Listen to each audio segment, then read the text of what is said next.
This is called vipavatana also. Okay. So there are two levels of cravings regarding pavatana and vipavatana. Once you have jhana, you will become attached to jhana. So this is called pavatana. And once you can get into arupa jhana, then this is called, and you become attached to arupa jhana, then this is called vipavatana. Okay. The desire to enter into the arupa jhana, to be there all the time. Because you find that's the highest type of happiness you could have by using mindfulness.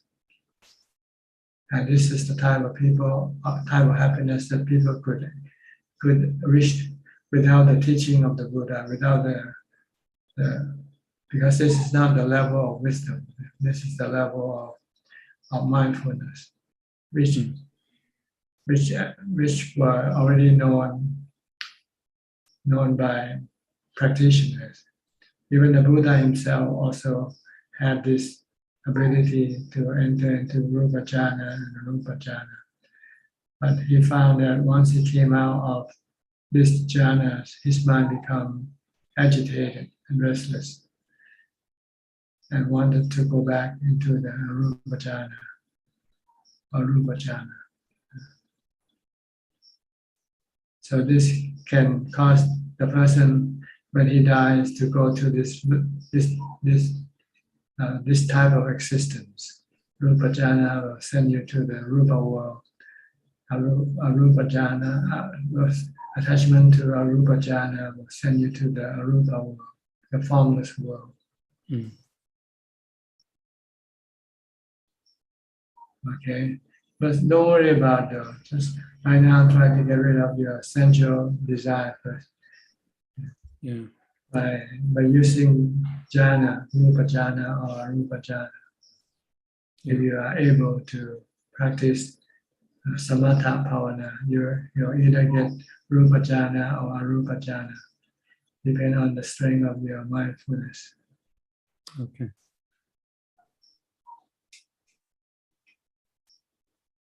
So basically, what we want to do is to stop the fetters. Then if we can stop the 10 fetters, we can stop the 3 cravings.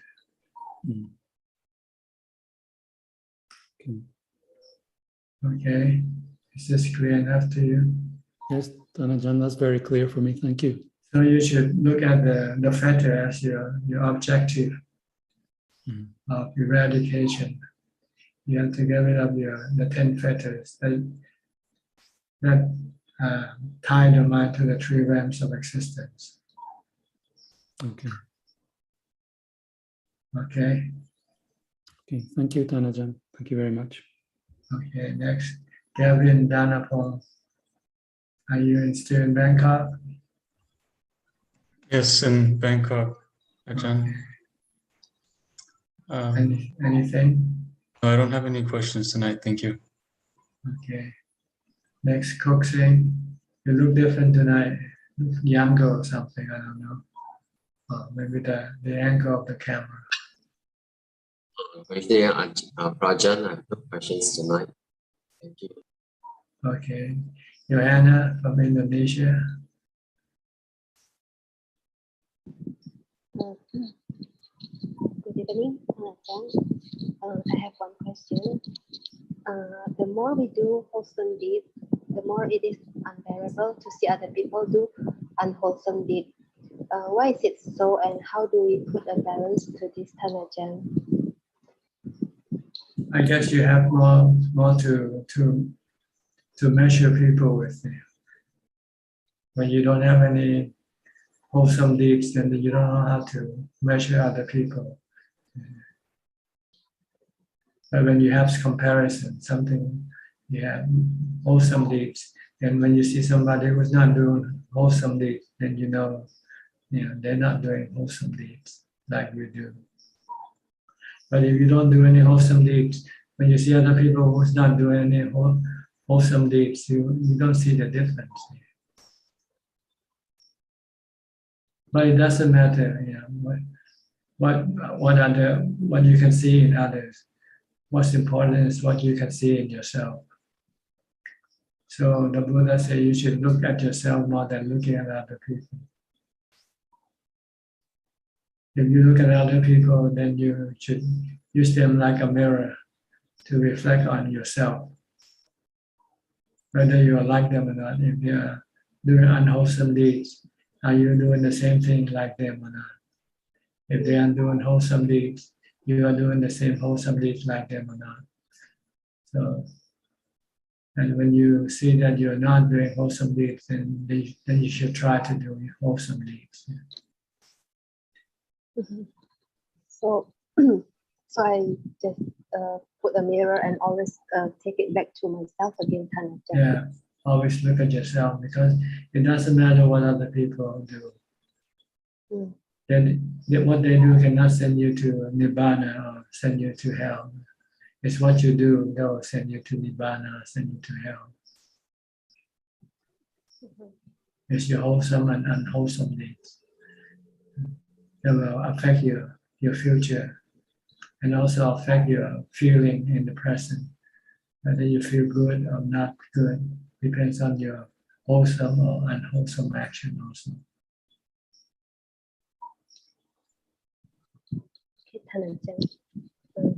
Yeah, very clear. Thank you very much. All right. Bruce Lee, next from Indonesia. So, Evening, Ajahn. I don't have any question for now. Thank you, Ajahn. okay. Monica from Malaysia. Good evening, Tan Ajahn. Go ahead, can hear you. Okay. Actually, I would like to know what are the effective ways, let's say if we were to experience bodily pains, and what are the ways to teach the mind so that the mind will stay calm? Just use mindfulness, Bhutto, Bhutto. Just recite Bhutto, Bhutto or chant to pull the mind away from reacting to the painful feeling. What if the mind find the Buddha word not so, how to say? Something else. You can use other mantra. Like Namo, Sangho, Itipiso, Bhagava, Anicca, Anicca. I actually use Anicca when I first practiced, when I came and experienced painful feeling, and I felt I could no longer sit. And I recite Anicca, Anicca, Anicca. I tell myself this is temporary, impermanent. Actually, this one is not during meditation. This is like during normal days, sometimes. Doesn't matter. You can do it anytime. Mindfulness, you can do it anytime. Actually, you should do mindfulness all the time. Okay. Not only do it when you need to, but you should always be constantly reciting a mantra to build up strong Ubeka in your mind. With mindfulness, you will get Ubeka, and Ubeka will leave you, that you leave everything alone, not reacting to them. So if we were to look in terms of the 6 elements or the, then it actually, it still won't be able to take it, right? Because there is not enough equanimity, isn't it? That's right. If you have enough equanimity, then you can use wisdom. You can say, oh, this is temporary. This painful feeling doesn't last forever. It's anatta, something you cannot control or get rid of. They are like the weather. They come and go by themselves. We just have to learn to live with them. That's all. With Ubeka. So if we were to recite Buddha, how do we know that the mind is strong enough to face it? Well, sometimes the minds tend to slip into Oh, it's Nama and Rupa. If you recite the mantra and then when the mind eventually becomes calm, then it stop reacting to the painful feeling. It leaves the painful feeling alone, and the mind feels light-hearted, feel as if free from a heavy burden, which was stress. You notice it, the difference. It's like two different experiences. One heavy, stressful, one light and easy. Just keep reciting the mantra.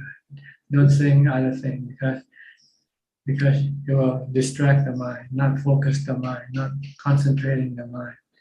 You want to concentrate the mind into one pointedness. When it becomes calm and has Ubeka and stop reacting to everything. So when we recite Buddha, let's say if the pain becomes very intense, do we actually have to shout the Buddha in the mind or to recite It's up to you. It's up to you. Whatever, however you do it, it's up to you. Okay. Each person has different ways of doing it. Mm-hmm. Okay. So the main thing is just to hold the mind there so that it won't react. Right. Okay. All right. Okay. Thank you, Ajaan. It will be easier to do it when you keep doing it before you meet the painful feelings. If you start doing it while you're meeting the painful feeling, you might not have enough strength to continue reciting. But if you keep reciting all day, all the time, as much as possible, then it will be easy for you to recite when you come to face to face with something that you don't like. Okay. Yeah, thank you. You need to keep practicing mindfulness, keep reciting a mantra, so that when you need to use it, then you can use it easily. If you're not used to reciting it, when you have to use it, you'll find it cumbersome, you find it awkward.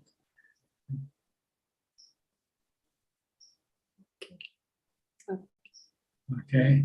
Okay, yes, I got your point. Thank you, Ajaan. Next, Philip from Malaysia also. Good evening, Ajaan. I don't have any questions, right? I'm glad to listen in. Okay.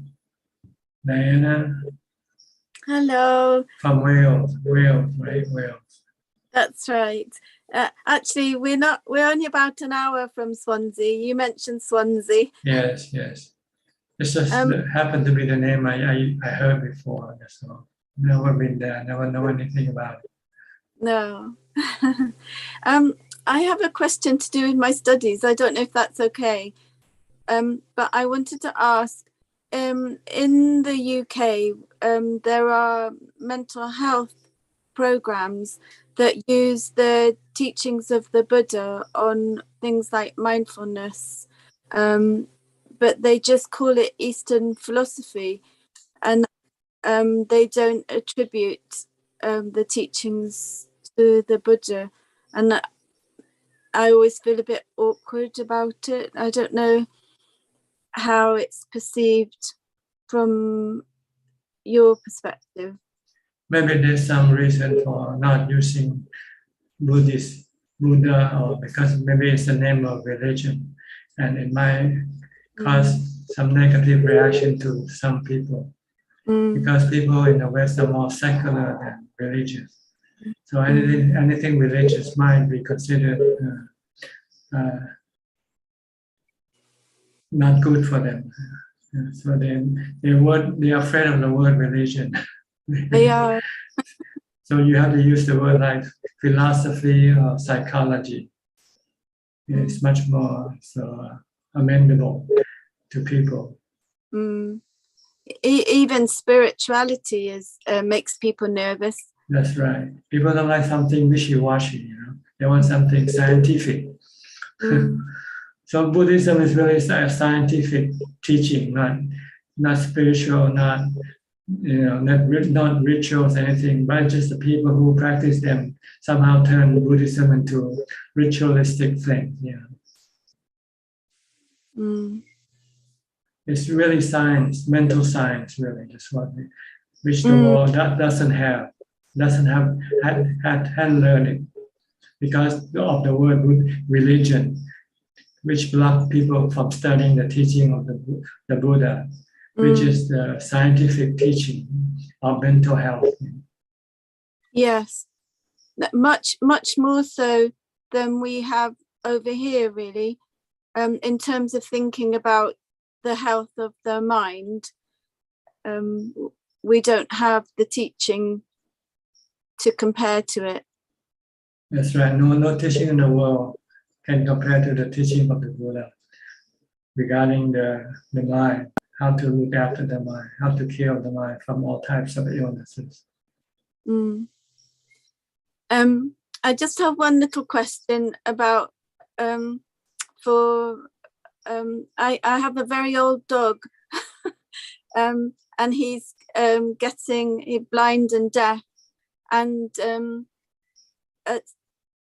at some point, with animals here, sometimes when they get to the point where you feel you can't look after them anymore, you take them to the vet and the vet puts them to sleep. I wondered what the teachings were on that. It's wrong to kill regardless of the reason. If you can look after them when they're strong, healthy, why can you not look after them when they're sick? It's just that you don't like that state, and every time you look at it, it causes you ill feeling. That's all. But if you had already contemplating on the nature of anicca, of impermanence, then you can easily accept the reality of the situation.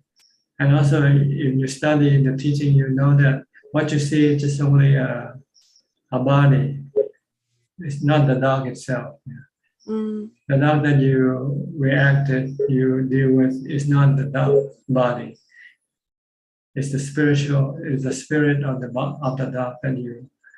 And this spirit of the dog isn't harmed or hurt by the illness of the body. Because if you want to kill it, then you are doing it with ill will, which is opposite to what we want to try to do, to get rid of ill will. We should practice love. If you love somebody, you want to keep that somebody as long as possible, right? Yes. And you see the spirit in the eyes. But people have an excuse that you're helping the dog to free from the suffering. How do you know? Maybe the dog doesn't want to die. Nobody wants to die, really. Any person in their right mind don't want to die. If someone wants to die, that means they're not in their right mind, really. They become fully delusional, deeply delusional. Because everybody loves their body, right? You love your body. Do you want to kill your body now? You know?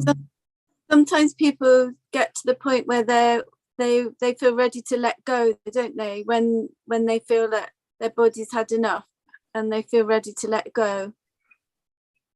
Then they let go by meditation. This is the way to let go.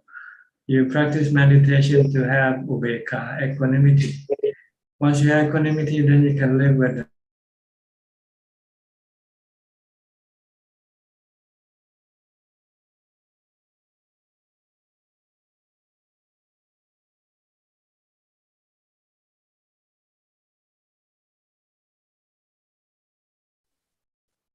Thank you.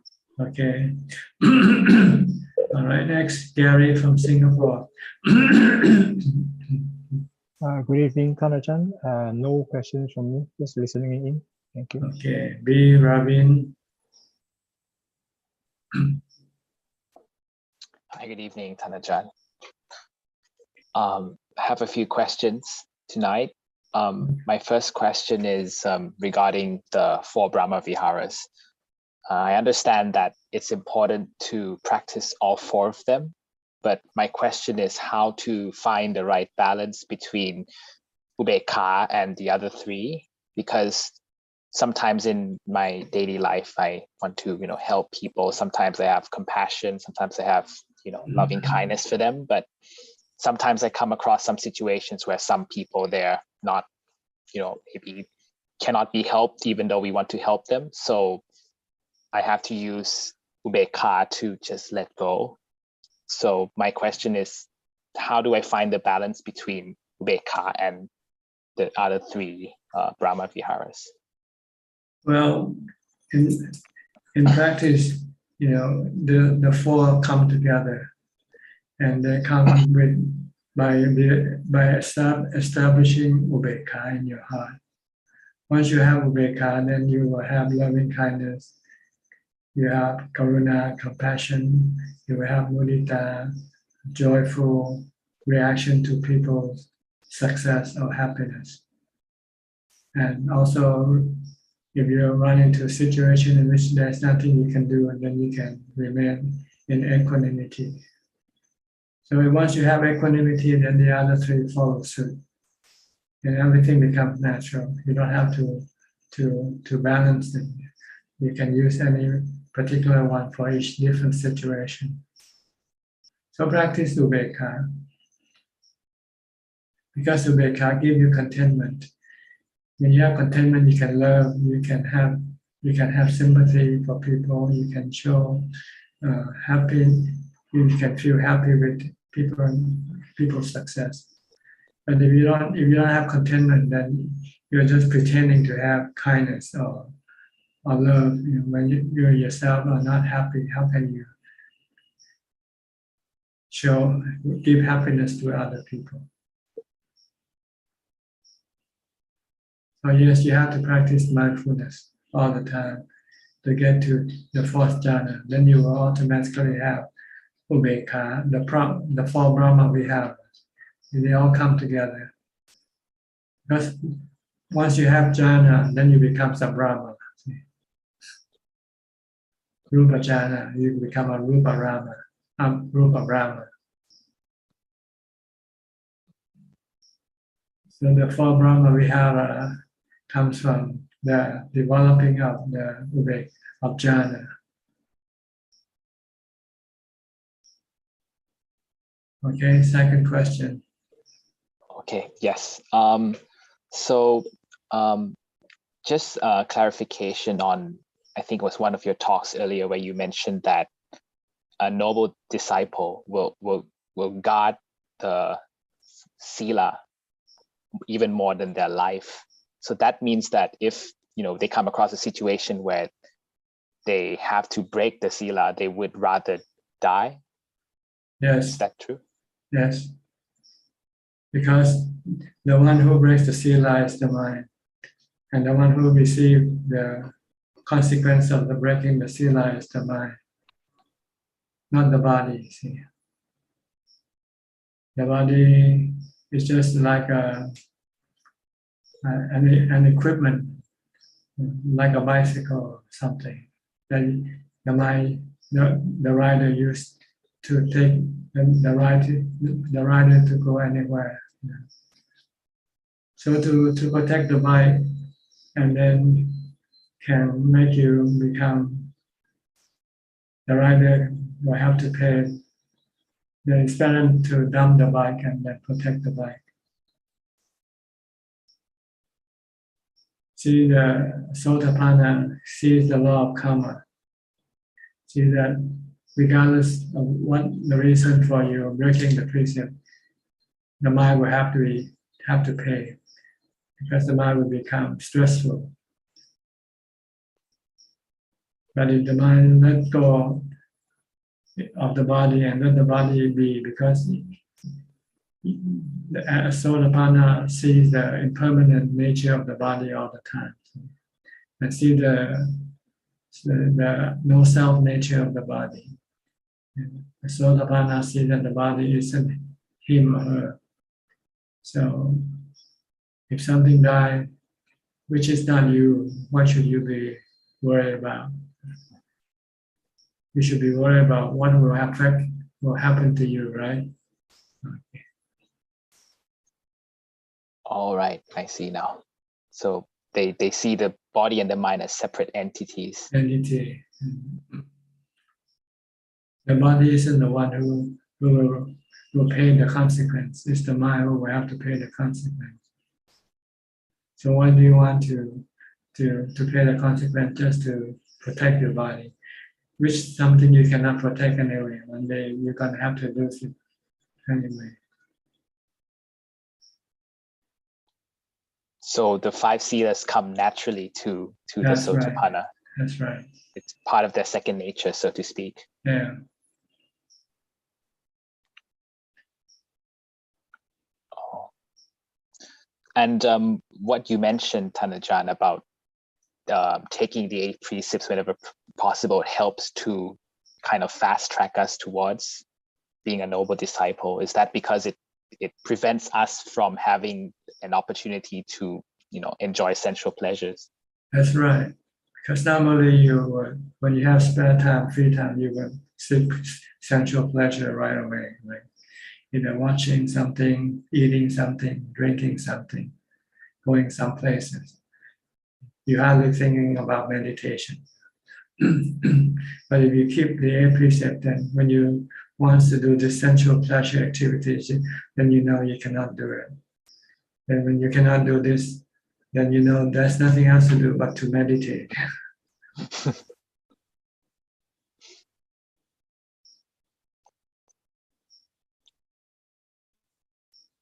Right. So that kind of restricts us from going off track. Yeah. Go in a different direction. You're supposed to go in north, not go in south. Understood, Thanajan. I just wanted to say just one last thing, that regarding your what you told me on trying to have mindfulness at all times, I'm starting to see, maybe some small bits of improvement. So for example, when I'm in pain, I would immediately tell myself that, oh, this pain is the body, this pain is not me. And I'm starting to find it a bit easier to be content with it. That's right. So I just would like to let you know that I'm making baby steps towards the ultimate goal. You're separating the mind from the body. By reminding yourself that you and the body are 2 separate entities. Yes, I realize if I have enough mindfulness, I'm able to do that. But if I'm agitated or I don't have mindfulness, then it just goes out the window. Yes, then the delusion will take over. Yeah.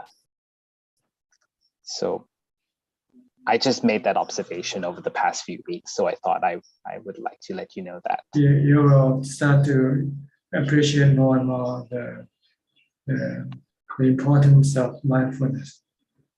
The more you have mindfulness, the better off your mind will be. Because mindfulness is like a guard, who will protect the mind from stress. Certainly does, Thanajan. Okay. Is that all your question for today? That's all for now. Thank you so much, Thanajan. Next, Belinda from Singapore.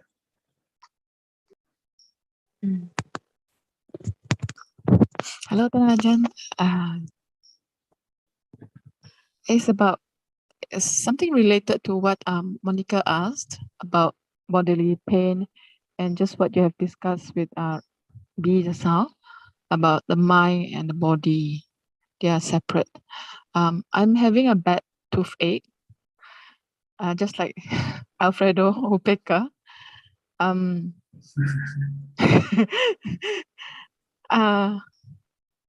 I do observe the mind. It's the habit. Even though we say we chant a Buddha or something, there's inside somewhere at the back of the mind. I like it to go off.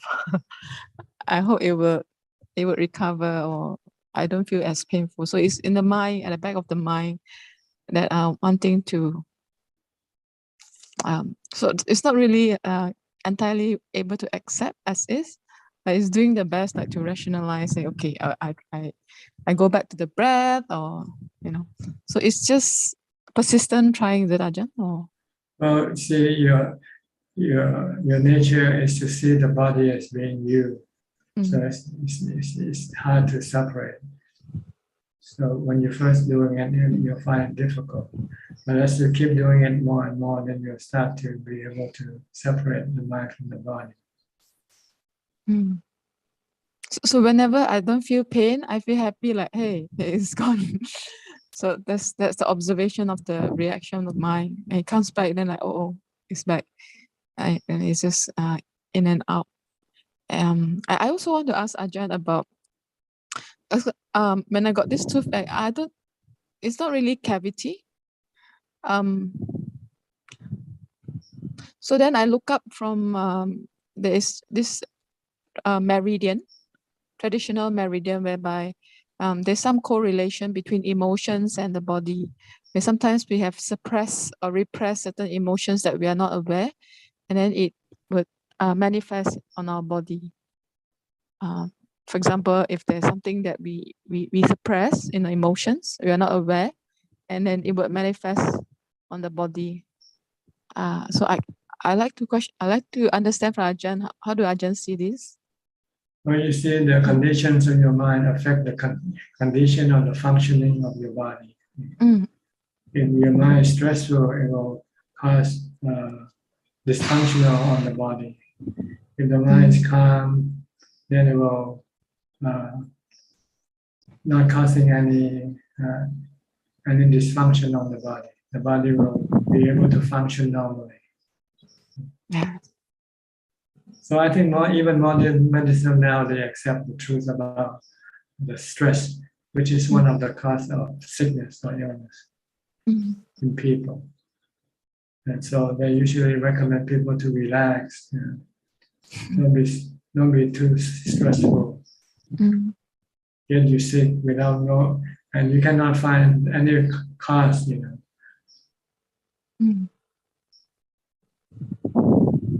So stress is one of the cause of people's illness.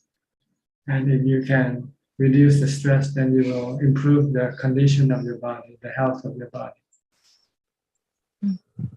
Without having to do exercise or eating this or that, special food, anything like that. Look at monks. Monks don't eat special food. People give us anything, we eat anything. Food are food, but due to our delusion, we think, this type of food is better than that type of food. But really, they might be slightly different. But usually, all the food will do the same job of keeping the body alive. So I might be speaking out of turn, but back to the cause of body sickness, one of it is stress. So try to reduce stress by practice meditation and wisdom. Try to look at everything as temporary, so you don't try to hang on to it, cling to it. And the reason that causes you anxiety and worry is because you want to have things that you have with you all the time and not losing it. But you cannot force. You cannot go against the force of nature and the force of anicca or anatta. They have their own force, and when it's time for them to break down or to separate, to be gone from you, they go away.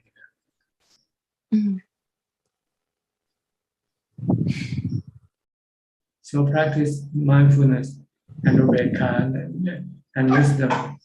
Then your mind will not have any stress. And your body will be healthy automatically as a consequence of having no stress. Look at all the Ajahn, they live up to be 90s and 100 years old. Even though they eat cheap food, they don't have any gourmet food to eat. And they're very sabai. That's right, no stress. Sabai. There was a story about in the Buddha's time, I think, there was a rich man, became a monk. And after he became enlightened, he just keep muttering, "Oh, I'm so happy. Oh, I'm so happy." And other monks start to think that this monk is crazy. He has no mindfulness. How could he be just keep muttering, "I'm happy, I'm happy"? So they reported him to the Buddha. So the Buddha called him and asked, "What's wrong with you? Don't you have any mindfulness to keep your mouth shut?" He said, "What I'm saying," he said, "that when I was a lay person, I was a rich man, but my richness didn't give me this type of happiness. So when I meet this type of happiness, I just couldn't help expressing it, you know." And so the Buddha said, "Oh, this is all right. This is not lack of mindfulness. It's a sign of joy from enlightenment, from being released from all types of stress." Sabai, sabai, suk no, suk noi. That's a word in Thai they call suk no, suk no, sukha, sukha, sukha. I'm so happy, I'm so happy. Because I don't have any stress. I don't need to have any money, but I'm happier than when I have money. So try to reduce your possession down to the minimum. And you will discover that there are less stress in yourself. Automatically. What you possess is the cause of your stress. When you don't have them, then they cannot cause you any stress. That's why the Buddha said charity, dana, give away things you don't need. Just keep the minimum. มักน้อยสันโดษ มักน้อยสัน minimum มักน้อย minimum มักน้อย minimum มักน้อย สันโดษ is just be happy with whatever you have สันโดย Santosa Santosa Santosa I think this in Pali is called Santosa Santosa and I think มักน้อย is apichita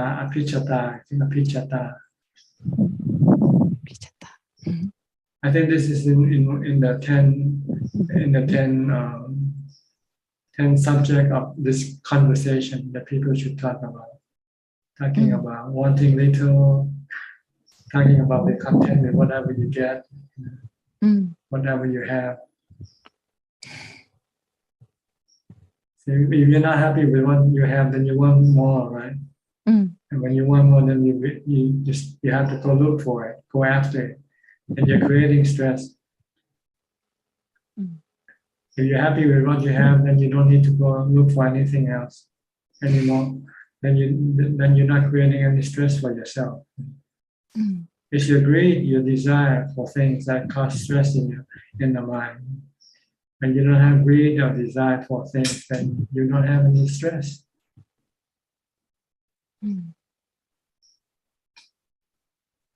Okay. Is that good enough for today? Okay, thank you so much, Ajahn. Thank you. Okay. Next, Ubeka, Alfredo from Brazil. Always Ubeka, right? Always happy. Sukna. Hi, Bante. It's okay. A little few thinking. Few thinking. Not few dukkha. Few dukkha too. Yeah. The Vedana is very important, né, Bante, to practice Dhamma, né? Because all thinkings entering body for Vedana, né? Yeah, when you think you will start to have anger or you can have greed. Yeah. When you think of something you don't have, then you want to have it. When you think of somebody you don't like, you get angry. So if you don't think, then greed or anger cannot arise. Yes. The expectative to the future that is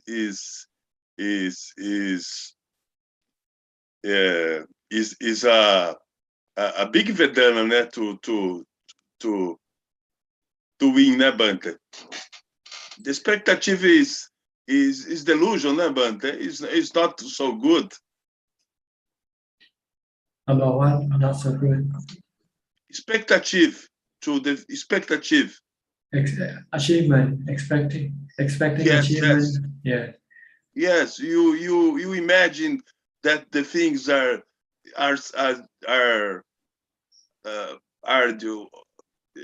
good or bad or different things. The things is the things, Bante. It's not a problem to the world, Bante. Yeah, whatever you achieve in this world doesn't solve your problem. Yes. Doesn't solve your greed and your hatred. No matter Yes. how much you achieve, how much you have, you still get angry and you still get greedy. You still become greedy. Yes. Yes. Okay. By the way, are you living alone? Are you living with somebody else? Yes. You live alone. I have what? Do you live alone or do you live with your family? No, I not have. I only have 3 brothers, but I don't talk with him. They have married and they work a lot. They have children. So you live alone. Yes. So you like a monk. You live like a monk. Yes. I have a house, Bante, and I take care of my house. Yes. I practice in my house. I have a forest near here. Good.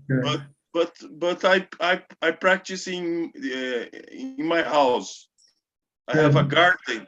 You were lucky. You were lucky to be alone. You're lucky. Yes. My with the time, my friends understand the things with me, but do you go out to see your friends and do activities with your friends? Yes, I like to do exercise, do exercise and to do the dancing at night. But I do and go home. I not do many things a lot. Only do the things and go home. I see. The same Vipassana.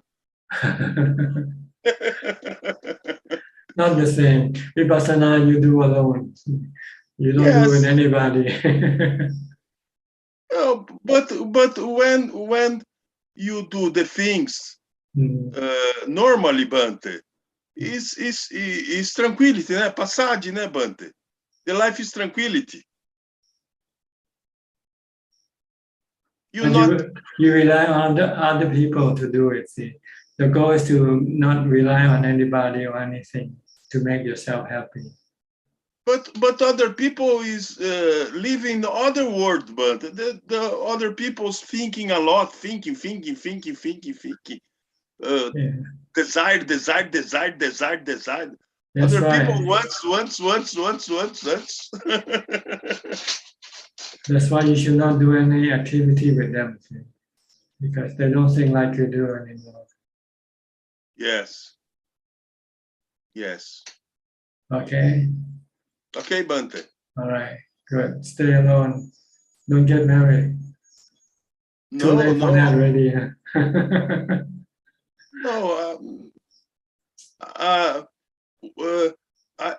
My balance is my meditation, Bante. If my meditation is good, my balance is good. All right, good. Married to your meditation. Yes. Okay, good. Just like me, I'm married to meditation also.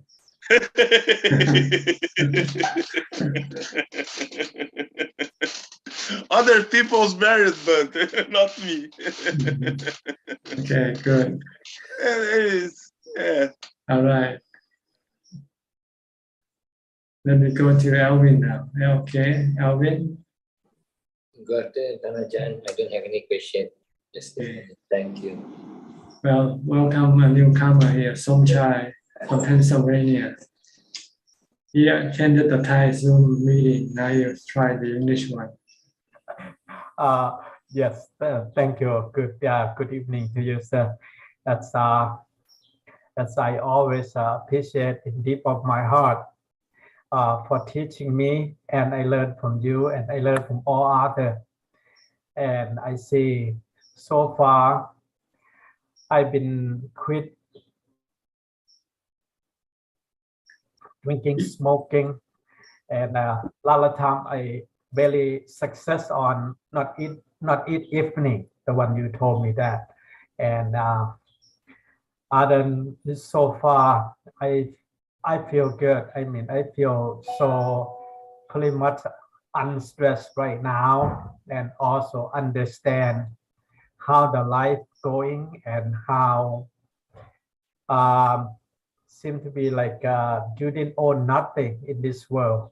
You just come here and living like less of you teaching someone around the world there. But I always love and always like to listen. I try to get in this first time. I saw last couple weeks ago. I try to get in. I never get in. But first time I can get in on this English version. Good. But, you can join both versions. You're bilingual. You're lucky. It's not really actually. It's the English. It's kind of a little bit get in quite a bit. Not quite easy, but so okay for me. Because it told me go study and learn it, but bilingual is pretty helpful. So it's so I still go to school. I still go and learn from some professor, from some sir. You have any question tonight? Tonight I kind of excited, but not really yet. Probably next time. Okay. Thank you so much. Thank you. Thank you. And then we go to Judy Jonas. Judy from Canada, Toronto, near Toronto. Yes, I do have a question, because I know it, you almost say it as a fact, your mind is separate from your body. And my kids say it, everybody says it. And I'm wondering, do I take a leap of faith, or is there some feeling that you can sense your mind is separate from your body? I feel good, and I like the meditation, but it doesn't feel like it's separate. Are you supposed to feel it, or just take it as a fact? You can feel it when your mind enters into jhana.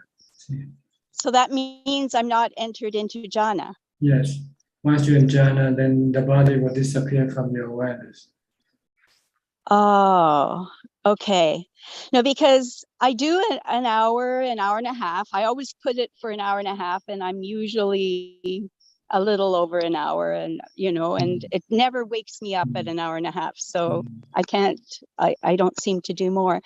But then I'm just thinking, but my mind, it's part of my body. So it means just I'm not in jhana yet. Not yet, because when you're in jhana, you can see the body becoming like a piece of wood.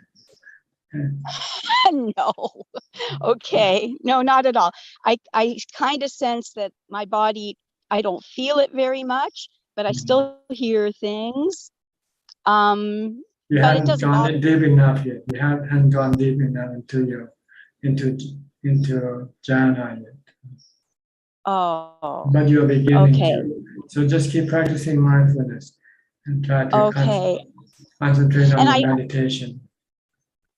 Okay, I just want to add that I'm even surprised I'm here, because lots of trees were knocked down. There's no power here. And I have a small solar phone charger, and it works. Anyway, I'm here outside in the sun. So I was surprised, because there's no power for like quite a few days. Anyway, okay, all right. So your body kind of feels like wood? Yes, okay. when your mind becomes calm, Oh, okay. Then when your body seems to be insignificant to the mind, let's put it that way. Okay.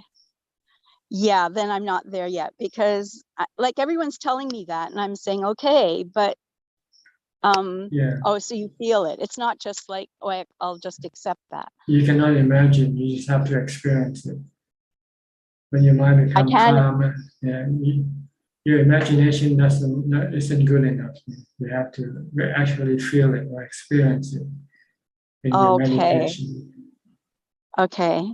Because like you said, in my other time, I'm like, taking out dandelions, I'm raking leaves, and I think I'm mindful about it. I just do it and it's fine. And I feel good, but there's no dukkha, like doing all these mundane jobs. I like them, but okay. All right. So that's part of the step. That's part of the thing you have to do before you can meditate successfully. You first have to be mindful constantly, mindful all the time. Yeah, which I think I am sort of, Then you should and actually it is more enjoyable because when I say I'm raking, well, I'm raking, I don't have to do anything else. It's great. Then you should sit and meditate and watch your breathing instead. Okay. No, well, that's what I do. Okay. But all right. I'll just keep going. Just watching the breath. Just watching the breath only, nothing else. Pay no attention to other things. You only pay attention to your breath. Yeah, and that's what I do. And when I start to not do it, I say, breathe, don't think, breathe, and then I just breathing. Yeah, it's okay. You're still struggling with your mind. It doesn't want to stay with your breath. So you have to keep pulling in toward the breath. Oh, okay. Well, I'll keep going. I'm not that busy here. I don't have to rake all day. Do it until you become absorbed with the breath, becoming one with the breath. Then your mind will start to become calm and peaceful. Okay, which I think it is, but not at the next level. Not enough yet. Not enough yet. Right. Okay, I'll just keep going. Thank you. I just was wondering if there is something to just accept or there is a feeling. So I guess I'll feel it when it happens. Thank you. You can take a leap of faith for now. It's better than not having any faith at all. Yes. So when anything happened to your body, you say, it's not me. Well, in a way, when the storm came, like the table went flying across the deck. I wasn't really sure what was going to happen. It was a horrible storm, like many trees came down and a few of my chairs and my table was broken. And I was okay with it. That doesn't matter. I don't need these table and chairs. But I wasn't scared really. So I don't know why, anyway, okay. But I think you answered my question. I think the reason you're not scared because you have mindfulness. Okay. So when you have mindfulness, you're mindful from becoming excited. Yeah, it was like I couldn't even close the patio door. The wind was so strong, but I was trying and I closed it.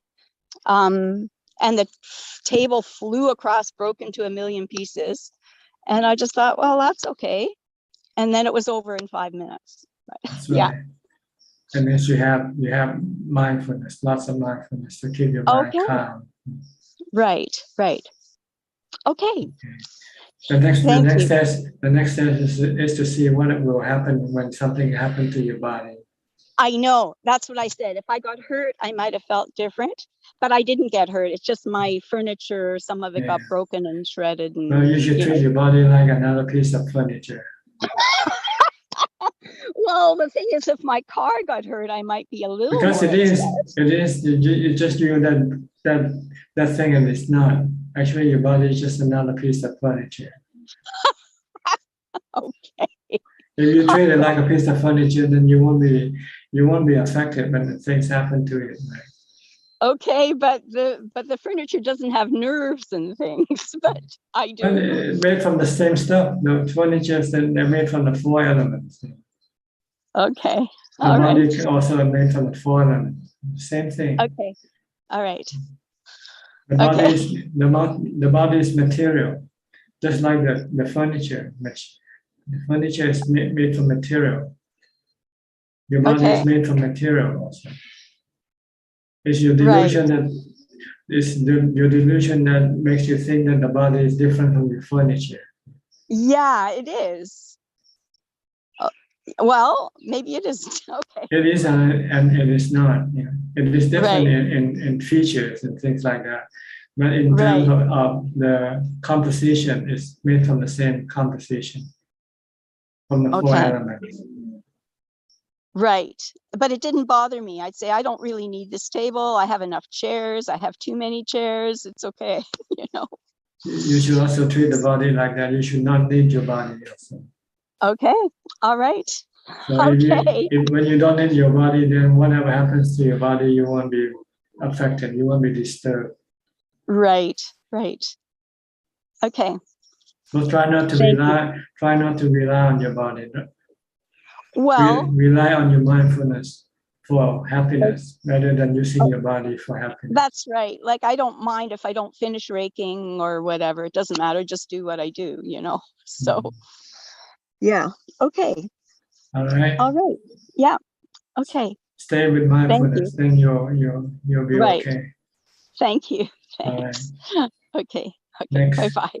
Charles from Hong Kong, Bangkok, Hong Kong. Oh, Ajaan, sorry, good evening. I have some question about morality and gambling. Morality and gambling. Yes. First question is gambling break our precept? No, it's considered to be wise. Yeah. Not good practice, not good things to do, but it's not considered breaking the precept. Oh, but it's good. It's not good for practice, right? For sure, because it can cause you to break the precept eventually. When you gamble and when you lose, then you might want to continue on gambling. Then you might have to go steal some money somewhere to continue on with your gambling. But at a Buddhist point of view, is there a difference between addictive, very compulsive gambling or some casual entertainment gambling? Can we differentiate like that? Well, you can differentiate that if it is casual, then it might not cause any harm. But if it's addictive, then it can become harmful. But it's better not because usually things start from casual to become addictive eventually. People don't start with addiction, right?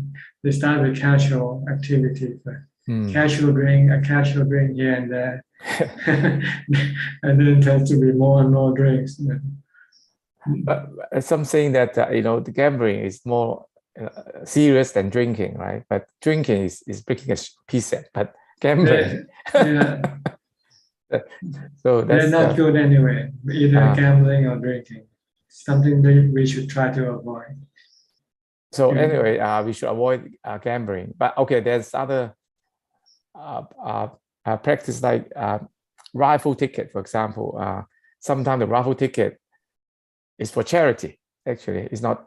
It's for good cause. Sometimes it's like paying for a ticket and then you may win something like that. But the money go to charity. And also some gambling like Hong Kong, the jockey club, they all the profit go to charity projects, something like that. If you want to make charity, then don't, when you win the prize, give it to charity also. Yeah. Good. I did that when I won that sometime at a casual raffle. I got a then you're really doing charity. A bottle of wine, right? I return. I don't keep. You buy a ticket and then you expect to win. This is not charity anymore. This is greedy. This is greedy. But among friends, is the tension. Like Thailand, 90% of population are Buddhists, but 1/3 of the population involved in gambling. And then the government now try to promote casino like that, right? So among friends, a big debate about as a Buddhist, what should we do? Support or not support like that. That's why I asked this question. As Buddhist, you don't want to support gambling or drinking. Okay. Or any other entertainment even. We're not supposed to they are considered vice: entertainment, drinking, and gambling. Okay. The other two vices are laziness and associating with people who like to gamble, or drinking, or doing this sort of entertainment business. Then they will suck you in with them. See? If you associate with someone who likes to drink, then that person will usually ask you to drink with him or her. Sooner or later, follow. Yeah. Okay, the more the sila, samadhi, panya. Now the sila, the morality. Now we understand it's not really breaking the precept, but it's not helpful. It's not good anyway for our practice, right? Can we understand that way, right? Not break the precept, but not good. It doesn't break the precept now, but it can eventually cause you to break the precept. Okay. So the Buddhists should not involve in that, right? Right. Even the so-called lottery, buy 100 baht, 200 baht. Yes, so because try to avoid. It can increase eventually when you gamble. You might start from a little, but when you win, then you say, "Oh, you're more confident, so you want to play more, right?" Okay. And when you lose, you want to get it back, so you end up spending more and more on gambling. Yes. Maybe start from buying a lottery and then later on win a few times and then put more money and then and when you don't win, you lose, and you want to get it back. Yes. Okay. So I understand now. Ajahn, that's my question. Thank you very much. Yeah. Thank you. Next, we check from Sweden, from Canada, from Vancouver. Ajahn? Good evening, Ajahn. Ajahn, your body is a piece of furniture. when the storm comes, it's hard to think about your body as a piece of furniture, but it's a really good one. By the way, Ajahn, like Ontario and Quebec has had severe thunderstorm, Ajahn. They had. I see they have strong Yeah, weather. but it was maybe 10 or maybe around 10 people died, I think. Right? Yeah. It's snowstorm or just rain. Thunderstorm. Thunderstorm. Yeah. Rainstorm or thunderstorm? Thunderstorm. Yeah. Not snow, Ajahn.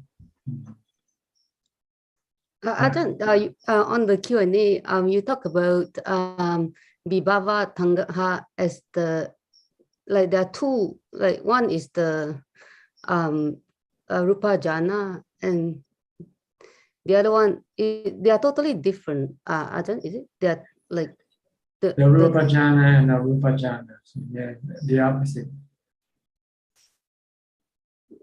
Sorry, Rupa Ajahn, Jhana, you need something to get into Rupa Jhana. With a Rupa Jhana, you don't need anything. Oh, that's why it's called form and formless. Form and formless. But I can really not explain this form of formless really. I still scratching my head about it. But I think with Rupa Jhana, you need like watching your breath. Yeah? And breath is a form. But with a Rupa Jhana, you just use your imagination.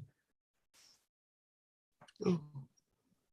So Ajahn, like Vibhava Tangha, there are two kinds of Vibhava Tangha. Ajahn, like one is like you want to go into Arupa Jhana, and the other one is you don't want to get sick and die. Like you don't want. Like, yeah, that's also the desire to be something. Bhava means to be something. Vibhava Tangha, Vibhava means not to be something. Oh, so it's related then, like meaning. There's two levels.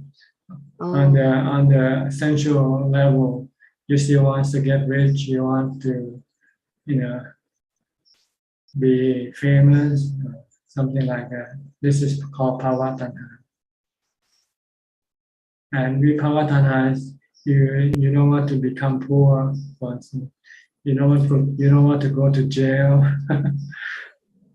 you don't want to get sick. This is for Vibhava Tanha, the opposite end of the Bhava Tanha. Bhava is wanting something you don't have. Vibhava Tanha is wanting to get rid of something that you have, but you cannot get rid of, like sickness. When you get sickness, you feel stressful because you want to get rid of the sickness. But if you can accept the sickness, then you say you have to stay with it, live with it, then you won't have any stress. So they're always together, Ajahn. Like when you want to get healthy, you don't want to get sick. So like Well, Bhava and they're Vibhava. two sides of the same coin.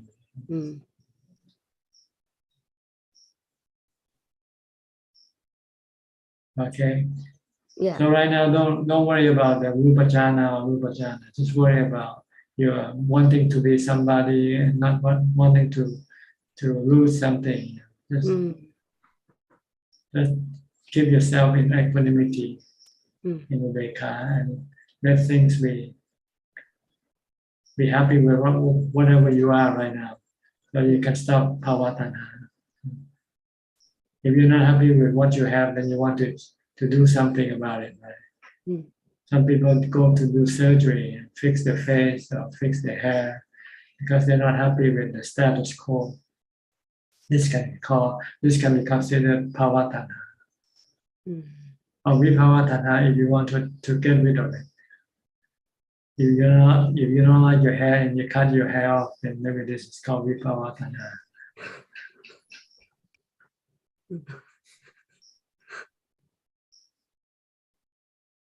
But if I'm a piece of furniture, then I don't have any.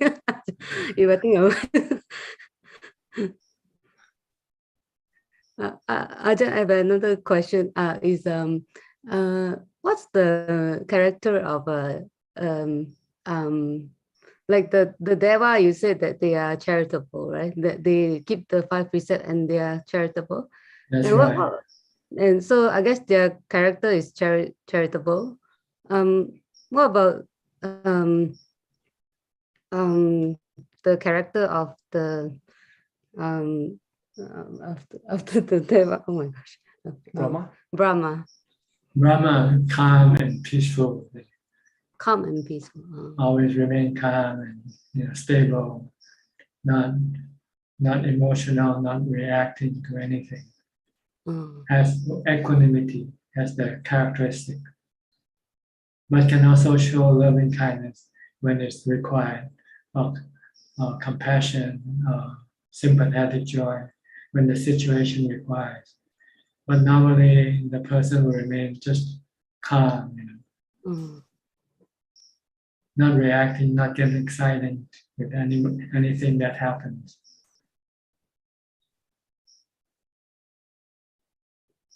So the noble disciple is also the same. Ajahn, they are also calm. They also like that, but they're permanent. With the people with jhana, if they sometimes when the jhana becomes weakened, then they can start to become emotional. But with noble disciple, once they reach that point of there's no return to the lower level. That's the difference. Okay. Yes, because the noble disciple had have reached the wisdom level.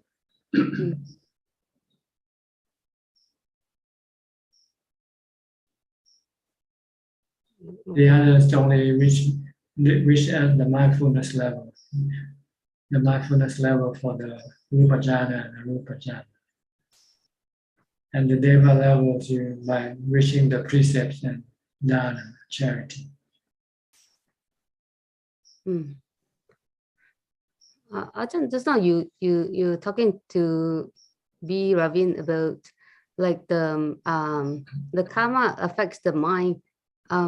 It also affects the body, doesn't it, Ajahn? Like because no, not really. The body just happens to maybe the collateral damage, but the real damage is the mind. So, say you might, for instance, if you use the body to go rob a bank, So they cannot catch the mind because they cannot see the mind. So they catch the body. So they put the body in jail. By putting the body in jail, they also lock the mind with the body. So the mind is the one who suffers, not the body. The body can sleep and eat in jail, just like when it's outside of jail. Okay? See the difference? That's a good one.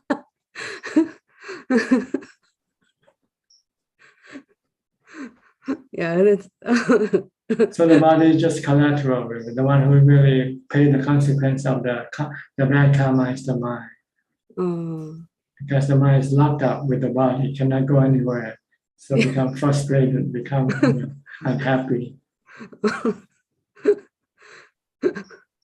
It's not the mind who feels happy or not happy. And it's not the body who feels happy or not happy. The body cannot feel, doesn't have an emotion. That's true. You can put the body anywhere and it doesn't matter to the body. Put it in jail, put it in a box, It doesn't complain. It just, it takes whatever comes to it. Take it to the hospital, it doesn't complain. It's the mind who complains. The mind who's not happy. True. Take it to the dentist, the body doesn't complain. It's the mind who doesn't hurt, who is not hurt by the toothache. Complain because it doesn't want to experience the pain from the body. But if you have equanimity, then it doesn't matter where the body goes, whatever happens to the body. The body and the mind will be synchronized. The body doesn't matter. The mind also says it doesn't matter. You could put the body in a box, you could put the body in the prison, you could put it in the hospital. Once the mind has equanimity, then the mind also says it doesn't matter. But this is what the mind lacks, is equanimity. Yeah. So that's why you have to keep practicing mindfulness and meditation to get this equanimity in the mind. Once you have equanimity, then the mind can accept anything that happens to the body.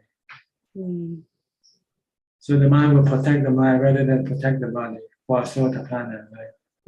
So the mind will just say, no, let's not do any bad karma. But as far as the body is concerned, doing good karma or bad karma doesn't matter, right? Because the body still gets to eat whether you could.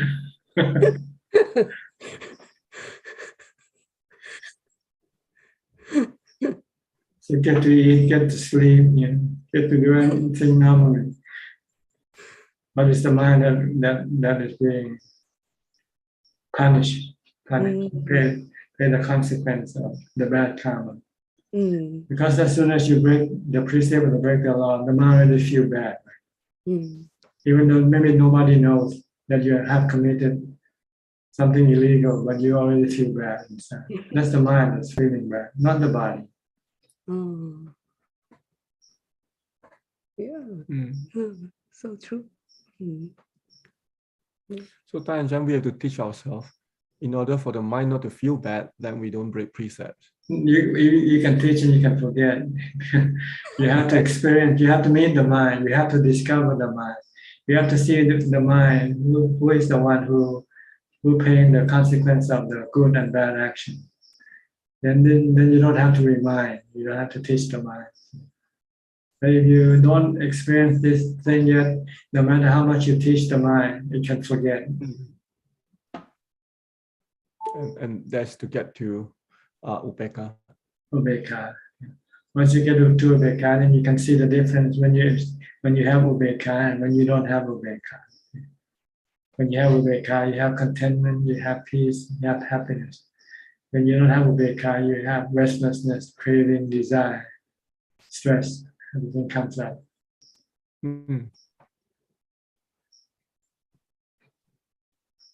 So you have to get to Ubeka first. Then everything will fall into place. All the puzzle will fit. Right now you cannot put the puzzle together because You lack the important ingredient, which is Ubeka.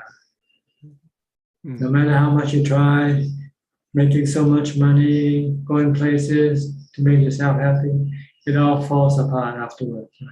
You always come back to the same condition you were in before, not happy.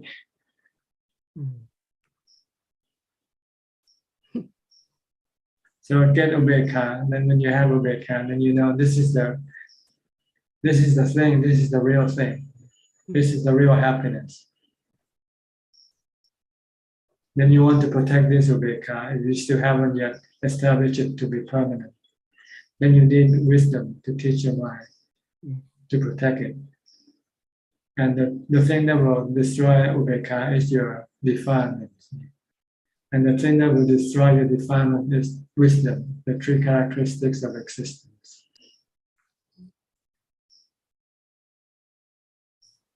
See the relationship?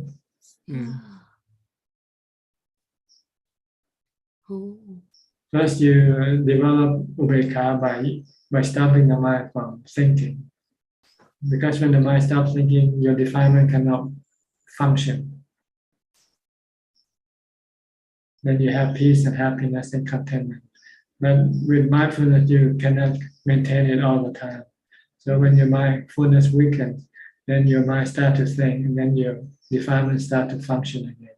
When it functions, then it destroys the Ubeka that you get from stop thinking. So if you want to maintain Ubeka, then you have to stop the defilement. And not stop by using mindfulness, but stop by using wisdom, using that the object of the defilement are all anicca, dukkha, anatta. The objects of your cravings are all anicca, dukkha, anatta. Sensual pleasures, happiness from rupa jhana or happiness from arupa jhana, they are all anicca, dukkha, anatta. Then when you see that, then you stop your craving for them. Stop craving for sensual pleasure, stop craving for rupa jhana, stop craving for arupa jhana. Then when you don't have a craving, then your Ubeka just remain constant, remain permanent.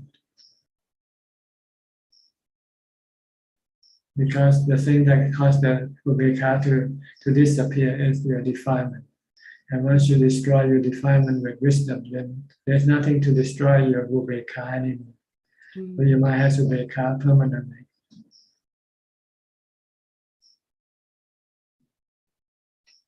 Okay? See why you have to practice samatha before vipassana. First, you have to accumulate happiness with mindfulness. Once you have happiness from mindfulness, then you want to protect it with wisdom.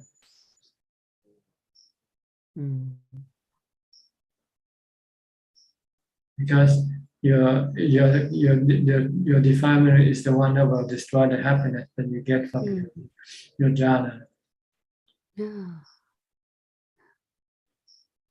See, before the Buddha became enlightened, nobody knows how to deal with this situation. The people know how to get into jhana, being happy with jhana. But when they come out of jhana, when they start to think, when they start to become contact with the sensual object, their defilement start to function. And then the defilement, then the happiness from Ubeka will then disappear. The mind from being cool start to become hot, right? When you start to become greedy, your mind start to become hot, anxious, not cool and calm like when you're in jhana. But if you tell your mind that the objects of your craving will cause you dukkha later, sooner or later, because what you get, you will lose it. When you do something you love, what happens? You get dukkha, right? You say you want to have a boyfriend or girlfriend. You think this will make you happy, right? But when you lose your boyfriend or girlfriend later on, then what happens? Then you get sadness. So if you can look ahead before you leap, then you stop leaping. Why go after dukkha? Mm. Because you cannot live with your boyfriend or girlfriend forever. Sooner or later, you will have to separate.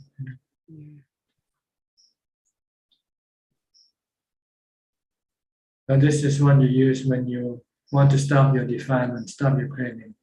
By seeing that everything that you crave for will eventually cause you dukkha. That's the price you will have to pay sooner or later. It's dukkha. Because you will have to lose, or things that you love will change. From being beautiful to become ugly, become old and sick, or become incapacitated, for instance. What would you do with an incapacitated partner? You want to get rid of him or her, right, instead of keeping it. Because you cannot no longer get any happiness from that person or thing. So you have to see everything is anicca, then you can see dukkha. Like flowers, they bloom, then after a few days they wilt. So everything is like that. Everything is under the law of change, anicca. Everything is anatta. They are natural condition. And no one can interfere with this natural condition. Our natural conditions keep changing, right? From rising and ceasing. If you hang on to it, then you can get dukkha.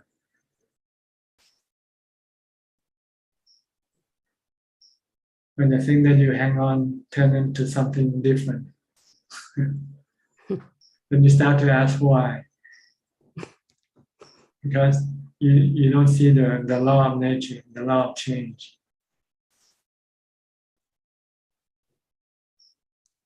So that's why if you can see the law of change, to see that everything is under the law of change, and then there are all natural conditions which no one can interfere with.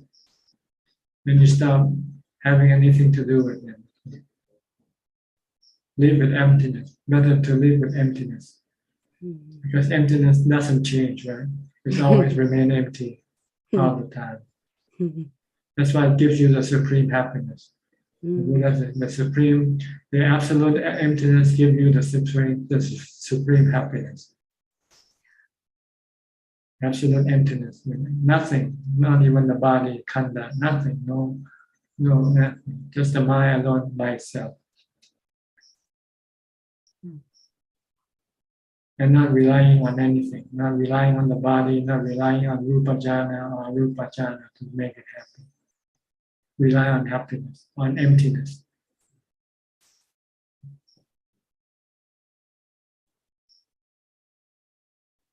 Okay, I think your question or your time takes a long time. Maybe it's good because give me a chance to talk more, because you somehow know how to to kickstart my conversation, I guess. My talk. And if you have any more questions? No, thank you. Okay. Then let me go to some other people, okay? Gabe Yunso from Penang. Gabe, you have any question? No question. It's just that I used to multitasking during my work in the past. So now I have to train myself, do one thing at one time so that it can develop my mindfulness. Yeah. Yes, you want to stay focused on one thing. Because it'll make your mind strong, not scattered. You know. The more unified the mind is, the stronger the mind will be.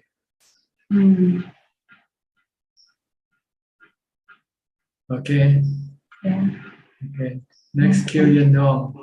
Are you still in Hanoi? No, Thanachan, I'm back to London. Oh, back to London now. Yes. I just came back on Sunday. So how is it like back there? Different, huh? The flight is okay. Here, it's a bit weird feeling coming back to all of the comfortness. you feel like luxury thing after Watpa. Yes. But you know it's not real though, isn't it? Yeah, it's so weird. And here it's like so peaceful, as if nothing's happening. It's like how it's described in Sutta or whatever, like you like pigs looking down into the thing of the pig's food thing. Something that's what I feel, something like that.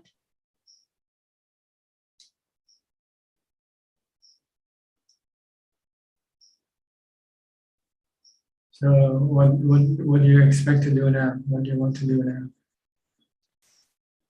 I don't know. Trying my best to go as fast as possible. I don't know how long it will take me to do that.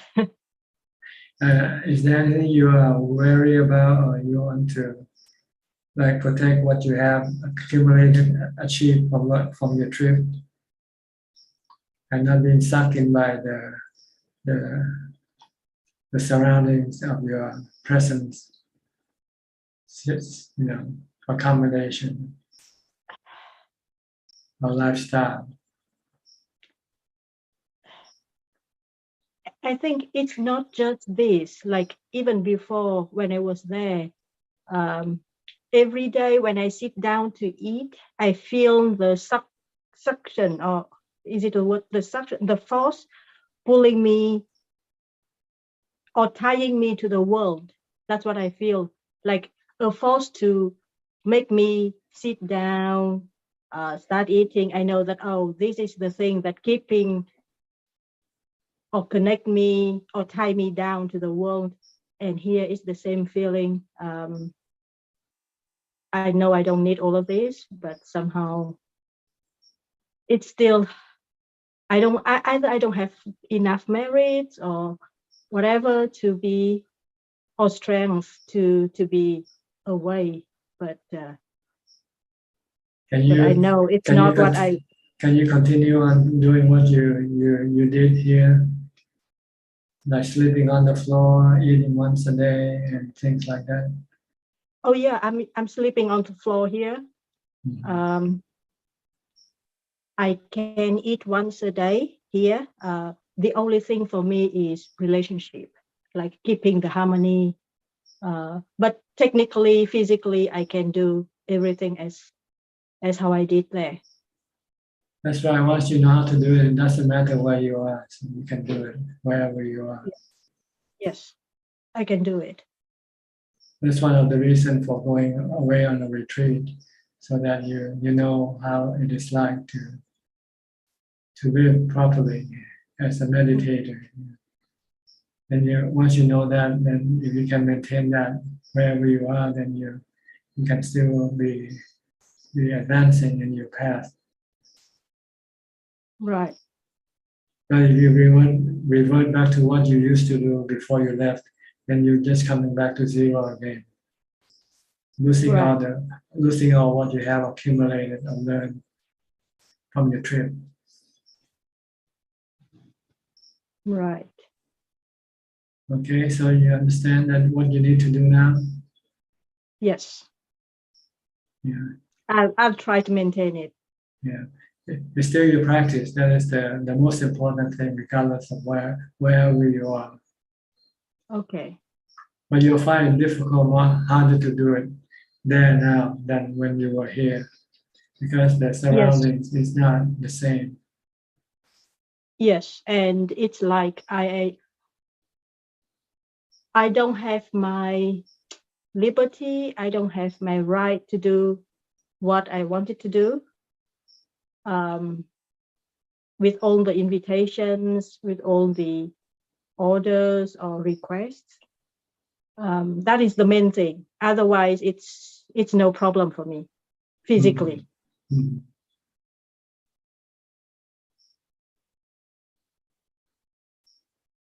Okay, so what is your next goal? You have a goal in mind. What you want to go? What you want to achieve next? I don't want to use the word goal, but it's the wish. as soon as possible. Your target, that's what it is. You This need is to have the wish, actually, a as wish, soon as okay. possible. No, I know. It's unbelievable, or it's unreasonable or practical. Oh, it's crazy for other people to think so, but I know it's that is the way. Yes, it's something that other people, if they hadn't done the same thing that you had, would not be able to understand. Yeah. So this is not something at you all. want to discuss with people that don't practice. I don't hope that I can make them understand. That's Not right. at all. Don't waste your time. But I still have to do something to reach like a common understanding, or like a permission or something like that.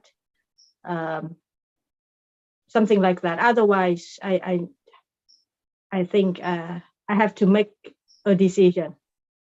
When you die, do you have to get permission from other people before you die? That is true. Okay. That is so true. So why you need to get permission from people to do what is good for you and doesn't hurt anybody else? Exactly. That's why And the Buddha didn't ask permission. He left when he decided it's time for him to leave. He left. Exactly. Exactly. It's so true. Yeah. It's like it's just something that is not comfortable for you to do, to break something that you like used to have as a normality or standard. I think I have to do it now because it's just 2 days and I feel I have to do it. Good. And just to see if you can follow through on that. That is the thing. That is the thing. All right. Let me go to the Thank next you person. very much. Thank you. Well, thank you so much again for your encouragement. Otherwise, I wouldn't have done it. So thanks a lot. Okay, you're welcome. Next, Evie from Indonesia. Evie, you have a question? Of course, Ajahn. I always question every meeting. Ajahn, I changed my method again, Ajahn, my meditation method again. I know you keep changing. You'll never find the right method. Yeah, he's right because The right method is to keep changing. No, I don't want to. Yeah, because it's very tired. Because I try this, try that, still cannot find a suitable method for me. That's because your mindfulness is not strong enough. That's all. It's not the method, it's your mindfulness. Yeah, because that's the problem. Imaging the Buddha face in meditation is not easy. Because every method requires strong mindfulness to achieve. Yeah. But if you have weak mindfulness, regardless of which method you do, you won't be able to achieve anything. So you should concentrate more on mindfulness than anything else. So now I changed to let go. I let go everything. You can change anything you want, but without mindfulness, you won't be able to do anything properly. Yeah. And now I do this like, let go. Let go. I don't want to imagine or think about anything anymore. I let go anything until I finally feel like have nothing. And I feel like I'm weightless. So I can be. Try to practice mindfulness from the time you get up to the time you go to sleep. You will notice the difference. You can do that. Okay, I have to go quick now because there's still several people waiting. And okay, you can be running out of time pretty soon. Next, okay, Ubeka, I think. Where are you from, Ubeka? I'm from Sri Lanka. Okay, Sri Lanka. This is your first time to join us. Second time. Second time. Any question from you tonight? Yes, during my meditation, thinking has after some time thinking has stopped. then breathing and sensation of the body also stop. Yes, continue on. So after I come from that state, I feel that there is no clinging. No clinging. Clinging. Yeah, temporarily. But after a while, you start to cling again when you're. So it is Ubeka or something? It's not fake, but it's temporary. When it will eventually disappear, and then you'll come back and start to cling again like before. Then So you have to keep meditating all the time to maintain this. To doing meditation without doing meditation on day-to-day life, I feel that there is a throat process going very fast. And if when I'm doing something very slow, it's go vanished. I don't understand what you're trying to say. In if I do some work, yes, there is a thought process going very fast. Your thought going very fast with the work. Yes. So I concentrate on very slow to do it. It vanish. Okay. What is it that? See, when you concentrate on doing something, then you cannot think about other things. And mindfulness come automatically. This is mindfulness. So when you concentrate on your work, then you can stop your thought that way. So stopping, how to achieve attainment?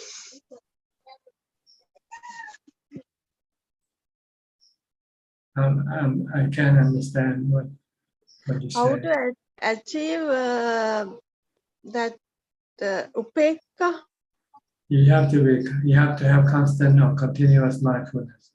Continually stop your thought from thinking, your mind from thinking, until the thinking disappear, and all you have there is just a knowing. Then you get Ubeka. After Ubeka, what will happen next? Oh, you'll feel happy, you feel good, and you feel that you don't need anything. You can live alone. How do you know? Is it permanent or is just temporary? Well, you have to find out yourself. You have to keep watching yourself. Whether the state of being is how long does it last? Whether it lasts every day or it doesn't last. But at least you know how to bring it back. Once you know how to get it, then you can always go back and bring it back again. Or you can make it permanent by developing wisdom, by seeing everything that you cling to as being anicca, dukkha, anatta. During walking meditation, it's took place automatically without any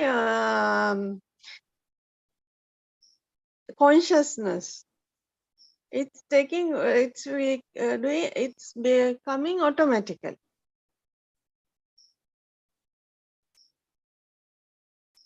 What comes automatic? What do you mean? Walking comes automatically. Working? Walking. Walking. Yes. Well, you've been walking all your life already. This is already automatic, whether you practice or not. But mindfulness with walking will become automatic when you keep being mindful with your walking. Then eventually your mindfulness will become automatic with your walking. What does it mean? Is it non-self? Does it mean non-self? Oh, nothing, and there's no self in everything. Yeah. So don't worry about non-self right now. Just worry about being mindful. Okay. Okay. Okay. All right. Next, Mandy, you're in the sun. Out in the sun. Yeah, it's a beautiful day here. Sunshine, blue sky. blue sky. Yeah. Beautiful. Thank Is you. this your backyard? I live in an apartment and I live alone, so it's kind of like a side yard. A side yard. Okay. Yeah. It's next to your apartment. Next to your apartment. Or is Yes. it? Yeah, just outside. Yeah. Do you have anything to say or ask? I've got some reflections. I think I've almost been doing 8 precepts, and I'm interested, but I'm also interested to know, will you ever offer an online retreat for us? You can do it yourself. Why do you need me? All you have to know is what to do and do it. So I give you online instruction. This is enough for you. All right.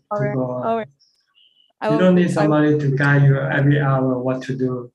You're not a baby, you know. You're grown up. You can I set am a up. baby meditator. Yeah. Okay. Thank you. All right. What's next? iPhone Eric, I think. Eric, haven't seen you for a while. You from Los Angeles? Yes, that's right. Ajahn, Okay. good to see you again. Yeah.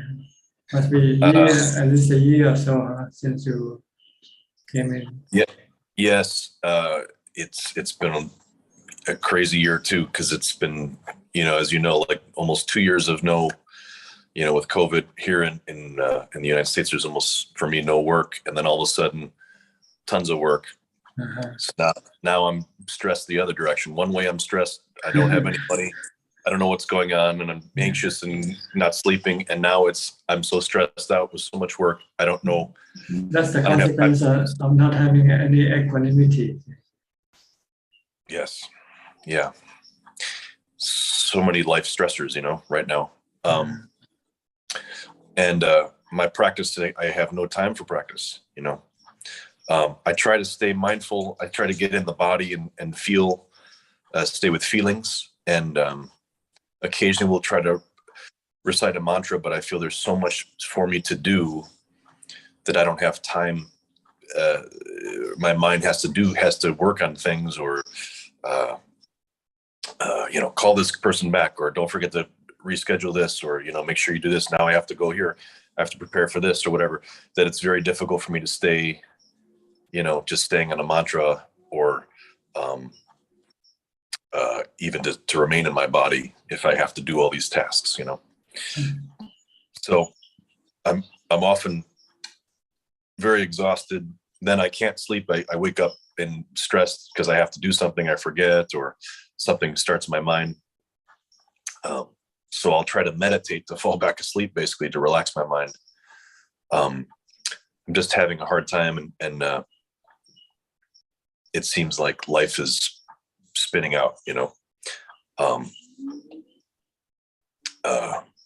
as you know, I had a difficult time during COVID, year ago, and now I'm having the opposite difficulty, dealing with being back in the world and working and everything else. So I don't know if you have suggestions how I can get back into my practice more effectively and be more mindful during this time. I don't know if you can help maybe a little bit for me. You have to prioritize your time and your work.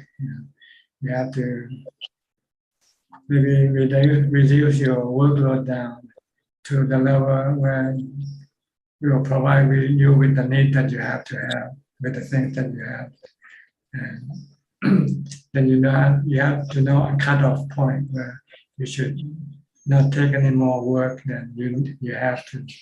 So then you can have more time to do something with your mind also. If you let the situation dictate you, then work keeps coming in and you just keep taking in, then you won't have any time left for looking after your mind. So you have to divide up the time, half for the mind and half for your body, for instance. Or else you will be overwhelmed by the situation, one way or the other, whether work or no work. You can be overwhelmed. Okay, thank you. I have one more question too. Okay. Because my meditations are so off right now, I'm almost forgetting when I go back to it what I'm supposed to do. And this, my question is, I remember in the past I would go with the feeling of the breath coming in and kind of like focusing on the feeling of it entering the nose or the nostrils, or that would kind of be a soothing thing. And now because I'm so stressed, it's difficult. Is it better if I just watch the breath coming in and be mindful of the knowing, or is it the actual feeling of the air passing my nostrils? What is the best I think method? Knowing the feeling of the breath will be best. The physical feeling, sensation. The sensation at the tip of your nose. Okay. And don't follow it into the nose and up into the. Just stay at that one point, and then the right air here comes down at the contact point. Okay. Thank and you. Be patient. Be patient when you meditate. Don't rush. Don't expect to get a quick result. Just be happy with just being able to watch your breath, and whatever the result that will come later, let it happen by itself.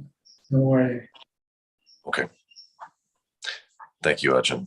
Okay. I hope everything will turn out good for you. Me too. I hope someday I can come visit you still and get away. All right. Take care. Thank you. All right. Thank you. Okay. Our last person in the room tonight, Sajal Kar. Sajal, you have any question? Yes, Abhay, like I do like the discussion and the answers that you gave to Check's question and went to the Dharma discussion. So I'm just wondering that when you are in jhana, are you is it fair to say that are you kind of in touch with the chitta, or you're in the spiritual realm, so to speak, or not really? Well, your mind is always in the spiritual realm, and when it is jhana, it just disconnect from the physical world, disconnect from the body. The vijnana that connects the mind to the central organs of the body stop functioning temporarily. So all the information coming into the central organ stop at the body, isn't being transmitted to the mind. See, the mind and the body doesn't exist in the same dimension. The mind and the body exist in two separate dimensions. One physical and the other mental or spiritual. That's why you cannot see the mind. But you have to experience and feel the mind by being mindful.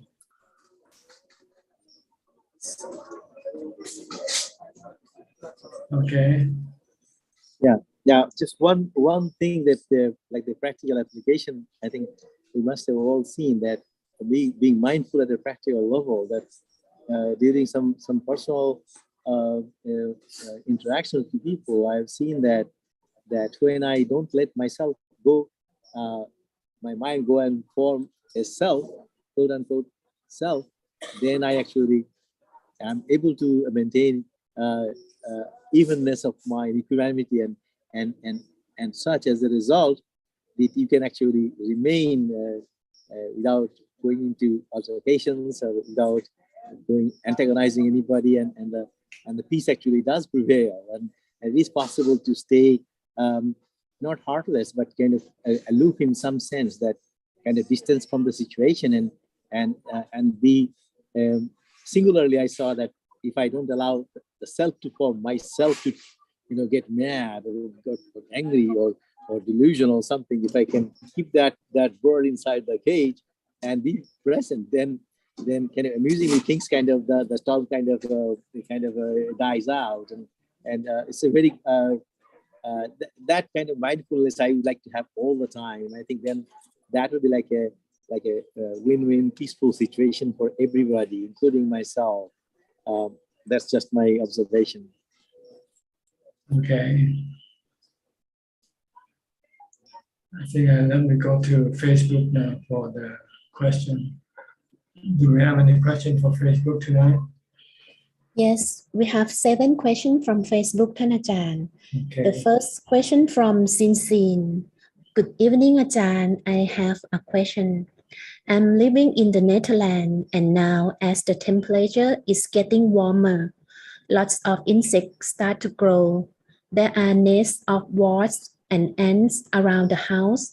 I'm worried, especially wasps will bring harm to my family members, but I don't know what is the best way to do in terms of trying to keep the 5 precepts as much as I can. Please enlighten me. Thank you.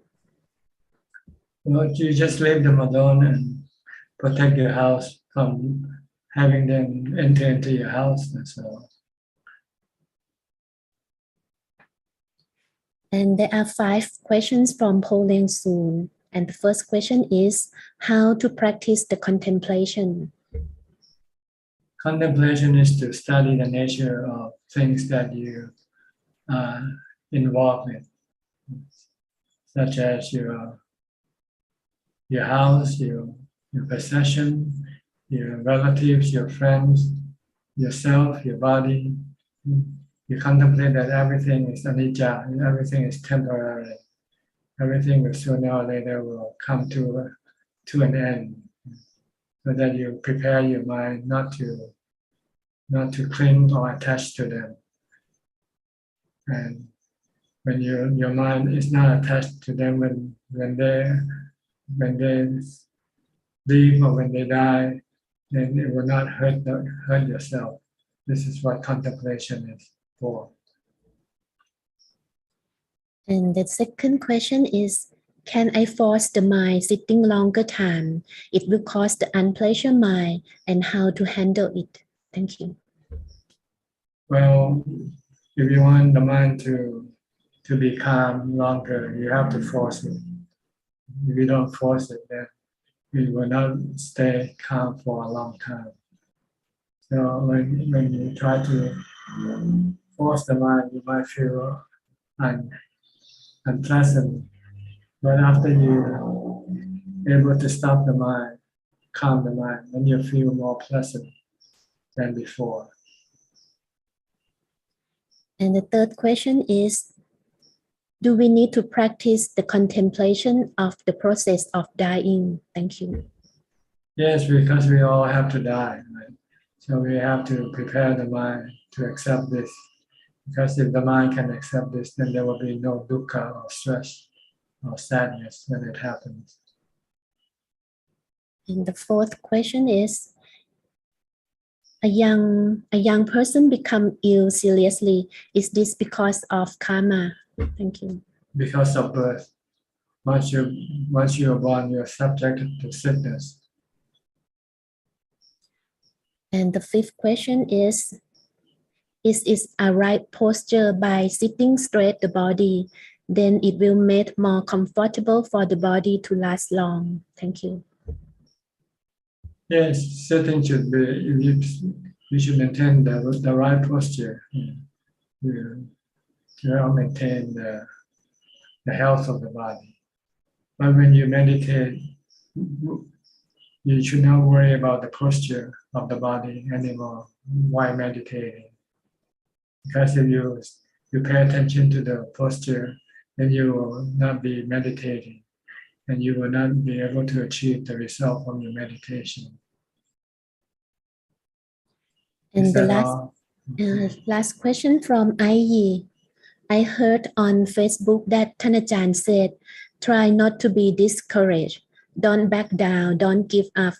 If you are discouraged, take a break and rest before you come back and continue to fight. My question is, what's the meaning about take a break and rest? Thank you, ท่านอาจารย์ Well, just like when you work, when you get tired, you have no more strength, then you have to take a break, go to sleep, eat, or relax, doing something to relax yourself with and to energize your body. Same way with the mind. When you overwork your mind, the mind can also become frustrated and become discouraged. So you have to reduce down the amount of what you do to the level where it doesn't cause any stress. It doesn't mean that you stop entirely, but you do less, you reduce down the workload. If you used to practice 6 hours a day, you might reduce down to 3 hours a day or something like that. That's all,ท่านอาจารย์ Okay. That's all the time we have for tonight also. So I thank you all of you for joining this meeting. I hope you can benefit from this and help you advance in your practice. In the meantime, please stay safe, stay healthy, stay mindful, and keep on practicing. And if all goes well, I will see you again at the same time next week. Thank you and goodbye. สาธุเจ้าค่ะ Thank you, Prajan. Sadhu, Sadhu, Ajahn. Thank you for today. Thank you for Thanks, สาธุเจ้าค่ะ Good night, everyone. Hi everyone. Thank you, Amin. Bye. บ๊ายบาย Thank you คุณอาจารย์มิน Thank you จันลา Bye. บ๊ายบาย Bye ขอบคุณหลาคุณบอยครับสวัสดีครับ Bye. Bye.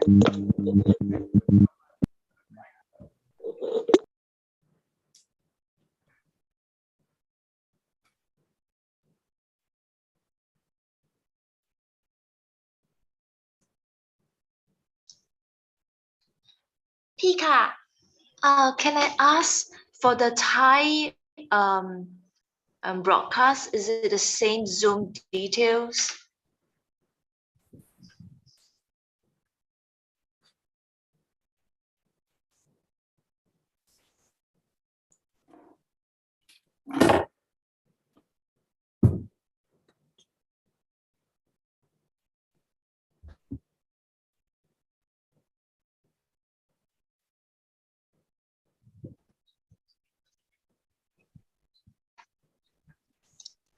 Sorry, Pile. Oh, hi, Sarah. Hi, Pila. ขอโทษค่ะ Can you repeat the question again, please?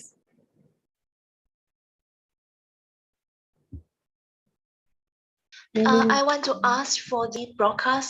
Is it the same number? Yes, same number all the time. Okay, ค่ะ ค่ะ ขอบคุณมากค่ะ Okay, see you next time. Yeah, thank you. Okay, bye-bye.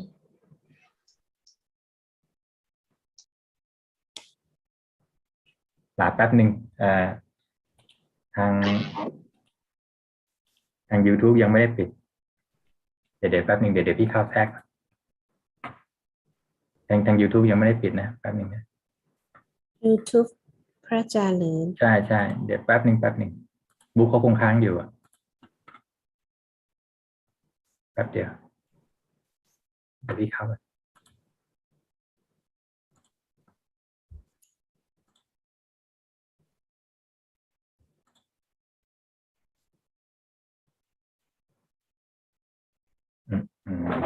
แป๊บหนึ่งนะอย่าเพิ่งนะ